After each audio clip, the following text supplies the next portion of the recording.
Bonjour, nous sommes la prédication de la croix.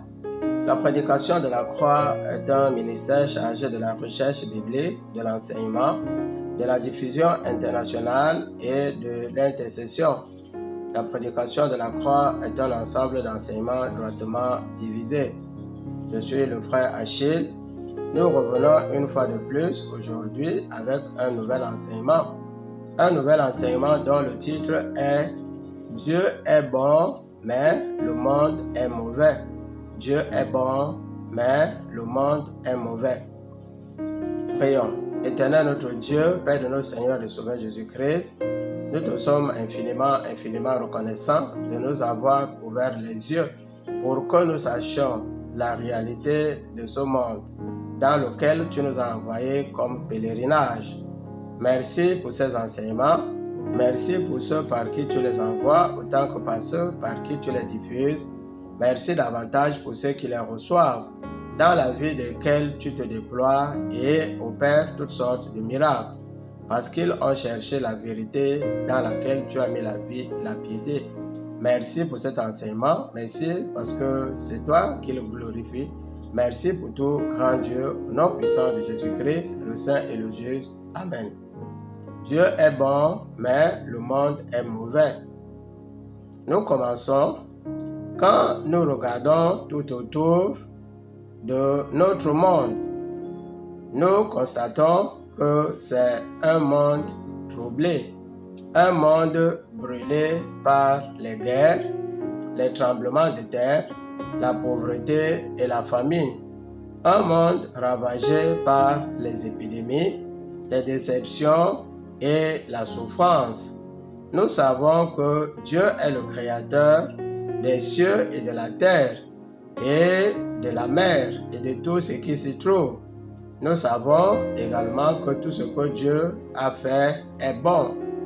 Mais de la situation générale de l'homme sur la terre, il nous vient une question. Qui est le responsable de cette tornade et de ces inondations qui provoquent en un instant des milliers de morts innocentes? Qui est derrière cette brutalité et cette violence permanente? Le sujet sera traité en posant et en répondant à 10 questions. Nous posons 10 questions et c'est les réponses à ces questions qui feront l'objet de notre travail. Question numéro 1. Dieu est-il la cause? Dieu est-il le responsable des souffrances de l'homme sur la terre? Dieu est-il le responsable des souffrances de l'homme sur la terre? Jérémie 29, verset 11. Il est écrit: c'est Dieu qui se justifie, car je connais les projets que j'ai formés sur vous, dit l'Éternel, projets de paix et non de malheur, afin de vous donner un avenir et de l'espérance. Dieu dit qu'il nous a donné des projets de paix et non de malheur, afin de nous accorder un avenir et de l'espérance. Si l'Éternel n'est pas le responsable des malheurs de l'homme sur la terre, d'où viennent ces malheurs? Matthieu 13, du verset 24 au verset 25, il est écrit: c'est le Seigneur Jésus-Christ qui parlait pour expliquer la parabole du semeur à ses disciples. Matthieu 13, du verset 24 au verset 25, il est écrit: il leur proposa une autre parabole et il dit: le royaume des cieux est semblable à un homme qui a semé une bonne semence dans son champ, mais pendant qu'il dormait, son ennemi vint et sema des livrets. Donc, nous sommes dans un champ où il y a un propriétaire légitime et un perturbateur. Qui est l'ennemi? Qui est l'ennemi? Question numéro 2. Qui est l'ennemi? Matthieu 13 au verset 39. L'ennemi qui l'a semé, c'est le diable. C'est le diable qui sème l'ivraie dans le champ. Troisième question. D'où vient cette créature? D'où vient le diable? Luc 10, verset 18, il est écrit, Jésus leur dit, je voyais Satan tomber du ciel comme un éclair. Donc, le Satan est tombé du ciel. La quatrième question, c'est, Dieu a-t-il créé le diable? Dieu a-t-il créé le diable? Ésaïe 28, du verset 13 au verset 15, il est écrit, je t'avais placé où tu étais sur la sainte montagne de Dieu. Tu marchais au milieu des pierres étincelantes. Tu as été intègre dans tes voies depuis le jour où tu fus créé jusqu'à ce jour, jusqu'au jour où l'iniquité a été trouvée en toi. Par la grandeur de ton commerce, tu as été rempli de violence et tu as péché.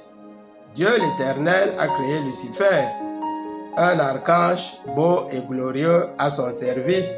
En décidant de désobéir à l'Éternel, Lucifer a renversé toutes les valeurs qui étaient en lui.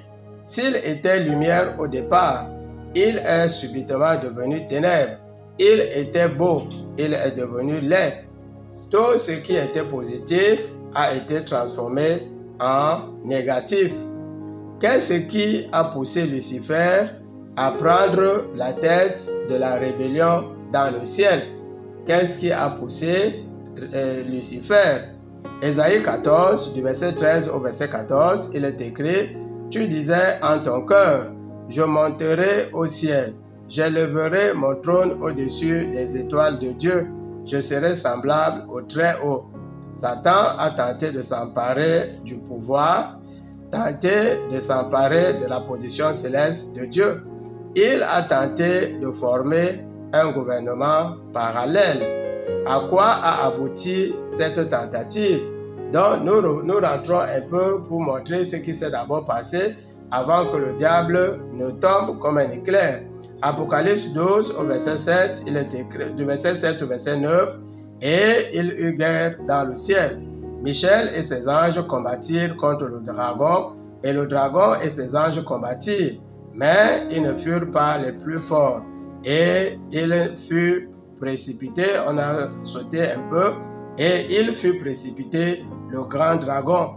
Chaque ange choisit de façon personnelle de faire partie de la loyauté ou de la rébellion. La même option est offerte chaque jour à chaque homme. Il n'y a que deux voies, la voie de Dieu, la voie de l'obéissance, la voie de la lumière et de la paix, la voie des ténèbres et de la désobéissance et de la souffrance. Comment notre monde a-t-il été engagé? Septième question. Comment notre monde a-t-il été engagé dans la voie du mal? Romains 5 au verset 12. Romains 5 au verset 12. Il est écrit, c'est pourquoi, comme par un seul homme, le péché est entré dans le monde, et par le péché la mort, et qu'ainsi la mort s'est étendue sur tous les hommes, parce que tous ont péché. À travers sa désobéissance volontaire, Adam, la tête de la famille humaine, a ouvert une porte dangereuse en s'alliant avec le diable. Opportuniste qu'a déclaré le diable avec cette alliance. Luc 4 au verset 6. Luc 4 au verset 6, il est écrit, je te donnerai toute cette puissance et la gloire de ces royaumes, car elle m'a été donnée et je le donne à qui je veux. Si donc tu te prosternes et si tu m'adores. Et quelle a été la conséquence pour l'homme de son alliance avec le diable? Genèse 3 au verset 17. Genèse 3, laquelle a été la conséquence de l'homme de son alliance avec le diable. Genèse 3 au verset 17, il est écrit, l'Éternel Dieu dit à l'homme, puisque tu as écouté la voix de ta femme et que tu as mangé de l'arbre au sujet duquel je t'avais donné cet ordre, tu n'en mangeras point, le sol sera maudit. L'homme a été maudit à cause de son allégeance au diable. Et comment utilise le diable ce pouvoir reçu de l'homme? Comment est-ce que le diable utilise ce pouvoir qu'il a reçu de l'homme? Ésaïe 14, au verset 17. Il est écrit, « Celui qui, dans sa fureur, frappait les peuples par des coups sans relâche, celui qui, dans sa colère, subjuguait les nations, celui qui réduisait le monde en désert, qui ravageait les villes, qui ne relâchait point ses prisonniers. » Donc, ici, nous avons lu Ésaïe 14, le verset 5 et le verset 17, qui montrent la dureté du traitement auquel le diable soumet la terre. Qu'a fait l'Éternel Dieu à l'époque de la loi pour sortir l'homme de la détresse? Qu'est-ce que Dieu a fait déjà à l'époque de la loi pour sortir l'homme de la détresse? Deutéronome 30 au verset 15 à 16, il est écrit, « Vois, je mets aujourd'hui devant toi la vie et le bien, la mort et le mal. Car je te prescris d'aimer l'Éternel ton Dieu, de marcher dans ses voies, d'observer ses commandements, afin que tu vives et que tu multiplies. » Qu'a été la réaction Qu'a été la réponse de l'homme à l'appel de Dieu? Proverbe 1, du verset 24 au verset 27. Comment l'homme a réagi à l'appel de Dieu? Nous sommes à Proverbe 1, du verset 24 au verset 27. Il est écrit, « Puisque j'appelle et que vous résistez, puisque j'étends ma main et que personne n'y prend garde, puisque vous rejetez tous mes conseils et que vous n'aimez pas mes réprimandes, moi aussi je rirai quand vous serez dans le malheur. Je me moquerai quand la terreur vous saisira comme une tempête, quand la détresse et l'angoisse fondront sur vous. » Qu'a produit la résistance de l'homme à l'époque de la loi? Jean 5 au verset 3. Jean 5 au verset 3. Sous les portiques étaient couchés un grand nombre de malades, des aveugles, des boiteux, des paralytiques, qui attendaient le mouvement de l'eau.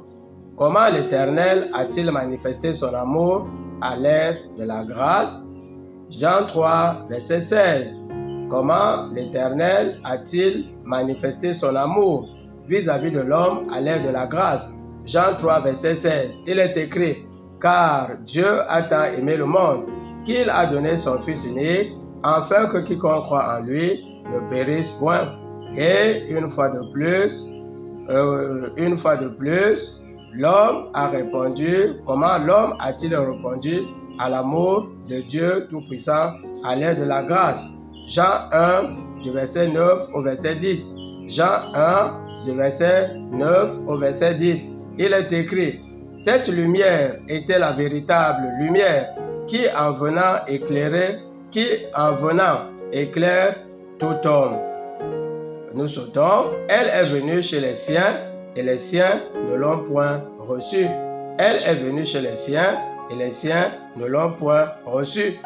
Et qu'a causé une fois de plus la résistance de l'homme vis-à-vis de l'appel, de l'amour, de la protection de Dieu? Et qu'a causé une fois de plus la résistance de l'homme? Matthieu 2 au verset 18, il est écrit, « On entendit des cris à Rama, des pleurs et une grande lamentation. Rachel pleure ses enfants et n'a pas voulu être consolée parce qu'ils ne sont plus. » Et quelle est la réaction de l'Éternel Dieu Tout-Puissant face à tous ces malheurs? Quelle est la réaction de l'Éternel Dieu Tout-Puissant face à tous les malheurs sur la terre? Proverbe 1, verset 28, il est écrit, « Alors ils m'appelleront et je ne répondrai pas. Ils me chercheront et ne me trouveront pas, parce qu'ils ont haï la science et qu'ils n'ont pas choisi la crainte de l'Éternel, parce qu'ils n'ont point aimé mes conseils et qu'ils ont tous dédaigné toutes mes réprimandes. Ils se nourriront du fruit de leur voix et ils se rassasieront de leurs propres conseils, car la résistance des stupides les tue et la sécurité des insensés les perd. Mais celui qui m'écoute reposera avec assurance. Il vivra tranquille et sans craindre aucun mal. Conclusion. L'Éternel Dieu, Jéhovah Nissi, protège ceux qui se confient de tout leur cœur. À lui, Psaume 91. Un psaume 91 dit que 1000 tombent à mon côté et 10 000 à ma droite, je ne suis pas atteint. Et quant à la foule résistante, qu'est-ce que Dieu dit? Il déclare: mon alliance était une alliance de vie et de paix. Vous avez violé l'alliance de Lévi, et moi, je vous rendrai méprisable et vil. Si le monde est mauvais, ce n'est pas Dieu qui est mauvais, c'est parce que le maître que le monde a choisi est mauvais. Ceux qui se confient en Dieu seront toujours protégés. Prions. Éternel notre Dieu, Père de notre Seigneur et Sauveur Jésus-Christ, sois loué, sois exalté. Toi qui rends disponibles ces enseignements, afin que nous sachions que nous sommes de passage dans ce monde et qu'il y a un maître, l'un qui ne vient que pour dérober, égorger et détruire, qui peut passer pour quelqu'un de bon, mais qui en dedans n'est qu'un loup ravisseur. Et toi, le maître, le véritable créateur, toi le créateur, et qui donne la vie, la protection. Merci pour Jésus-Christ qui nous t'a dévoilé. Merci pour la grâce que tu nous as faite en nous donnant de te connaître véritablement. Puisses-tu te déployer dans nos vies en bloquant toutes les portes de pauvreté, de misère qui avaient été ouvertes et en ouvrant les portes de succès, de prospérité, d'emploi, de réussite qui ont été fermées. Merci de ce que nos vies te glorifient parce que c'est toi que nous avons choisi, toi le Dieu créateur des cieux et de la terre, de la mer et de tout ce qui se trouve, le Dieu Père de notre Seigneur et Sauveur Jésus-Christ, qui est le Dieu de la miséricorde, de la bonté et de la fidélité. Merci pour tout ceci, ô grand Dieu, au nom puissant de Jésus-Christ, le Saint et le Juste. Amen.